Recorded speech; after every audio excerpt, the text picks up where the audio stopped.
खाते में पहुंच गए थे पैसे, लेकिन अब इस वजह से मोदी सरकार ने 21 लाख किसानों से वापस ली रकम। नमस्कार दोस्तों, आप देख रहे हैं जी न्यूज़। अगर अभी तक आपने हमारे चैनल को सब्सक्राइब नहीं किया है तो सब्सक्राइब कर सकते हैं। चलिए बढ़ते हैं खबर की ओर।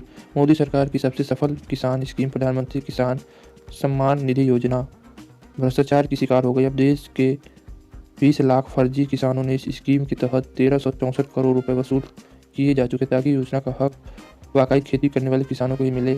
गलत तरीके से पैसे लेने में 55% ज़्यादा आयकर दाता हैं, बाकी 44% वे किसान हैं जो इसकी योग्यता ही पूरी नहीं करते हैं।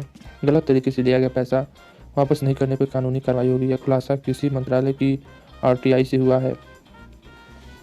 प्रधानमंत्री किसान सम्मान निधि स्कीम को लागू हुए 2 साल हो गए। इसके तहत हर किसान को 6,000 रुपये सरकार ने 25 दिसंबर 2020 को इसकी शुरुआत की थी।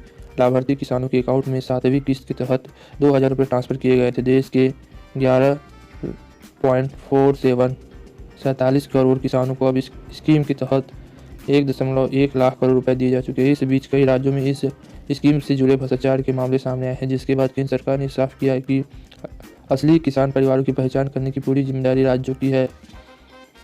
गलत तरीके से कहां पर लिया गया सबसे ज़्यादा लाभ? इस मामले में सबसे ज़्यादा लाभ किसान पंजाब के हैं, जहां की कांग्रेस की सरकार है। दूसरा नंबर बीजेपी के शासन वाले असम का है। इस स्कीम में भ्रष्टाचार के मामले में जांच चल रही है, हालांकि यहाँ लाभार्थी कम हो गए हैं। इसके बाद नंबर आता है महाराष्ट्र, गुजरात और उत्तर प्रदेश का।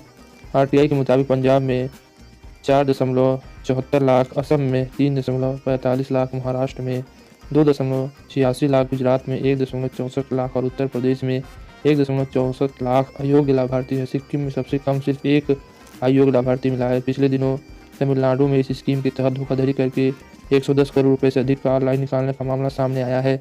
इसमें वसूली हो रही है। कई कर्मचारी को सस्पेंड किया जा चुका है। किसान निधि में भ्रष्टाचार के बाद सरकार ने क्या किया?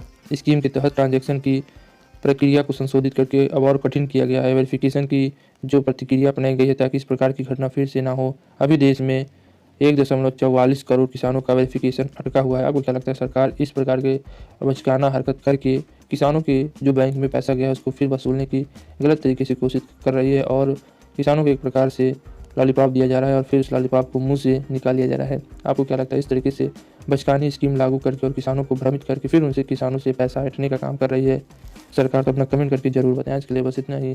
जय हिंद, जय